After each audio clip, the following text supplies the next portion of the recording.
All right, we're back with our refresher course on how to adult. And this morning, we're jumping into the job market. This is important, specifically for people just starting out in their career. So here with a look at the current climate and advice on how to stand out is Dan Roth, editor-in-chief at LinkedIn. Dan, good morning to you. Hey, Dan. Good morning.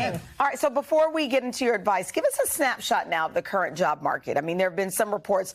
I thought this was interesting, that some companies are taking their acceptance or taking back their job offers. Yeah, so there are a lot of dark clouds. You have fears about recession, inflation. There's been some jobs being rescinded, especially at high flyers and crypto companies. But the fact is, this is still a historically tight labor market.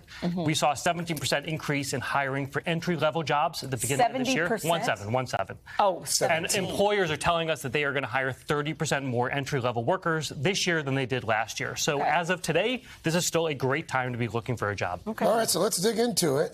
So for folks who might be new to the job market, got a lot of college graduates right now, might be looking for jobs. What are the hottest jobs? What are the hottest industries? So says LinkedIn.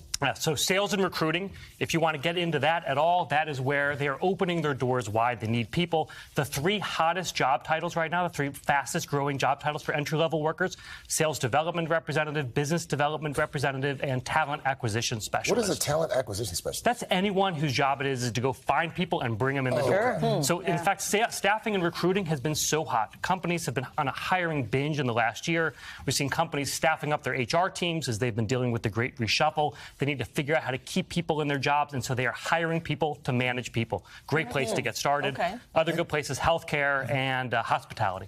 So more and more employers starting to bring people back into the office, but there are a lot of, especially Gen Zers, who seem like they like the idea of working from home. So what's happening there? Yeah, it's a great question. So remote jobs are through the roof right now. 187% increase, 187% increase in remote jobs for entry-level workers. That is a sea change. We've never seen anything like that before. But Gen Z, less interested in those jobs than millennials and baby boomers are. They want to be around other kids. They don't want to be in their one-bedroom apartments with 3 roommates. They want to be in an office. But what they do want is flexibility. Flexibility around when they work, what kind of work they're doing. They want a job that fits with their lifestyle versus one that dictates their lifestyle. Are they getting that? It sounds like for some of us old heads, we're like, well, sure, we want what we want. Right. And they're getting it? They are getting it because it is a tight labor market. Companies are still struggling. Even with all those dark clouds, they are struggling to get people in the door, which means they are bending to what the asks are. But here's a question. If you are working in the office as opposed to working from home, how are companies balancing the folks that they see all the time when you look forward to promotions and advancement? Yeah, it's a great question. They've spent the last 2 years trying to figure this out. A lot of companies are putting in mentorship and the ability to get coaching. There's a lot of work being done to make sure that they are not benefiting people who are in the office versus people who are remote. But it's a big problem. We're still learning how to manage people through an entire career when they're not in the office. I feel like entry-level positions are difficult from the applicant's point of view because you don't really have the experience going into it. How do you sell yourself? What do these entry-level applicants have to put forward to say, I'm right for the job? I think and all of us have been in that position. It's such a tough question when you're like, I've got nothing. Why would someone hire me?